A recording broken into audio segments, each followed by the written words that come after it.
India విషాదంపై తొలిసారి స్పందించిన CEO Campbell Wilson ప్రపంచవ్యాప్తంగా ఎన్నో విమాన ప్రమాదాలు కలవరం రేపుతుంటాయి. అయితే అహ్మదాబాద్లో జరిగిన ఎయిర్ ఇండియా ఫ్లైట్ AI-171 ప్రమాదం మరింత దారుణమైంది. ఈ ఘటనలో 241 మంది ప్రయాణికులు మరియు సిబ్బంది ప్రాణాలు కోల్పోయారు. ఈ విషాదం తర్వాత air India CEO managing director Campbell Wilson మొదటిసారిగా స్పందించారు. ఆయన ప్రకటించిన వివరాలు విమాన పరిశ్రమలో పనిచేస్తున్న వారందరినీ మాత్రమే కాకుండా ప్రజలందరినీ ఆందోళనకు గురి చేస్తున్నాయి. అహ్మదాబాద్లో జరిగిన ఈ ప్రమాదం భారతదేశంలోనే అత్యంత విషాదకరమైన విమాన ప్రమాదాలలో ఒకటిగా భావించబడుతుంది. ఎయిర్ ఇండియా AI-171 241 మంది ప్రాణాలు మరియు సిబ్బందితో బయలుదేరింది. అయితే విమానం టేక్ ఆఫ్ తర్వాత కొన్ని నిమిషాల్లోనే ప్రమాదం జరిగింది. ఈ ప్రమాదం అనేక కుటుంబాలను తీవ్ర విషాదంలో ముంచేసింది. ఈ విషాదం తర్వాత air India CEO Campbell Wilson తొలిసారి స్పందించారు. ఆయన మాట్లాడుతూ ఫ్లైట్ టేక్ ఆఫ్ కు ముందు విమానంలో ఎటువంటి సాంకేతిక సమస్యలు కనిపించలేదు అని స్పష్టం చేశారు. ఈ విమానానికి సంబంధించిన అన్ని నిర్వహణ కార్యక్రమాలు సకాలంలో పూర్తయ్యాయి. ఎలాంటి సమస్యలు లేకుండానే విమానం రన్వే నుండి టేక్ ఆఫ్ అయిందని వెల్లడించారు. జూన్ 2023లో చివరిసారి ఈ విమానం తనిఖీ చేయబడింది. ఆ తర్వాత డిసెంబర్ 2025లో తనిఖీ షెడ్యూల్ చేయబడింది అని విల్సన్ పేర్కొన్నారు. ఈ విమానంలోని కుడి ఇంజిన్ ను ఈ ఏడాది మార్చిలో మరమ్మతులు చేశాం. అలాగే ఎడమ ఇంజిన్ ను ఏప్రిల్ 2025లో తనిఖీ చేశామని ఆయన వెల్లడించారు.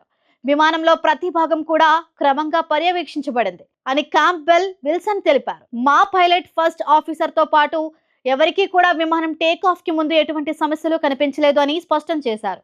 ఇక ఈ విమానంలో ప్రయాణిస్తున్న పైలట్లు మరియు ట్రైనర్ అద్భుతమైన అనుభవం ఉన్న వారని కాంప్బెల్ విల్సన్ పేర్కొన్నారు. పైలట్ ట్రైనర్ ఇద్దరికి 10,000 గంటలకు పైగా వైడ్ బాడీ విమానాలను నడిపించిన అనుభవం ఉంది అని ఆయన తెలిపారు. ఫస్ట్ ఆఫీసర్ క్లైవ్ కుందర్ కు 3,400 గంటలకు పైగా విమానాలు నడిపిన అనుభవం ఉంది అని పేర్కొన్నారు. అంతేకాకుండా విమానంలో ప్రయాణానికి ముందు భద్రతా తనిఖీలు క్రమంగా నిర్వహించబడతాయని ఆయన చెప్పారు. ప్రస్తుతం మా ఎయిర్లైన్స్ ప్రతిసారి భద్రతా పర్యవేక్షణలు చేస్తూ ప్రయాణికుల భద్రతను నిర్ధారిస్తున్నాయి అని ఆయన స్పష్టం చేశారు. ఈ విషాద ఘటన పట్ల కాంప్బెల్ విల్సన్ తీవ్ర విచారం వ్యక్తం చేశారు.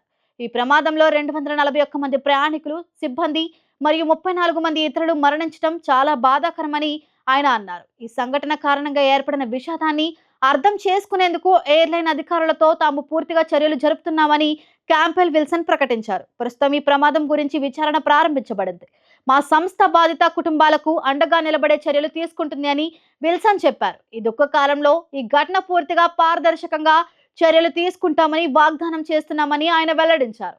అయితే జూన్ 21 నుంచి జూలై 15 వరకు ఎయిర్ ఇండియా విమాన సంస్థ 16 అంతర్జాతీయ రూట్లలో విమాన సర్వీసులు తగ్గిస్తామని ప్రకటించింది. 3 విదేశీ గమ్యస్థానాలను నిలిపివేస్తున్నామని ఎయిర్ ఇండియా గురువారం ప్రకటించింది. జూన్ 12న అహ్మదాబాద్ లో ఘోర విమాన ప్రమాదం తర్వాత పలు విమాన సర్వీసులలో అంతరాయం ఏర్పడింది. ఈ నేపథ్యంలో షెడ్యూల్ మళ్లీ సెట్ చేయడానికి కొంత టైం పడుతుందని టాటా గ్రూప్ యాజమాన్యంలోని ఎయిర్ ఇండియా పేర్కొంది. ఉత్తర అమెరికా, యూరప్, ఆస్ట్రేలియా, ఆగ్నేయ ఆసియాలోని నగరాలను కలిపే 16 అంతర్జాతీయ మార్గాలలో కూడా విమాన సర్వీసులను తగ్గనున్నట్లు ఎయిర్ ఇండియా వెల్లడించింది. భారీ సైజు విమానాలతో నిర్వహించే సర్వీసులను 15% తగ్గించనున్నట్లు తెలిపింది. జూన్ 21న ప్రారంభమై జూలై 15న ఈ విమాన సర్వీసు తగ్గింపులు ముగిస్తాయని ఎయిర్ ఇండియా పేర్కొంది. Delhi, Nairobi, Amritsar, London, Goa, London మధ్య విమాన సర్వీసులు జూలై 15 వరకు నిలిపివేయనున్నట్లు వివరించింది. ఈ ప్రమాదం తర్వాత విమాన ప్రయాణాల భద్రతపై మళ్లీ చర్చలు మొదలయ్యాయి.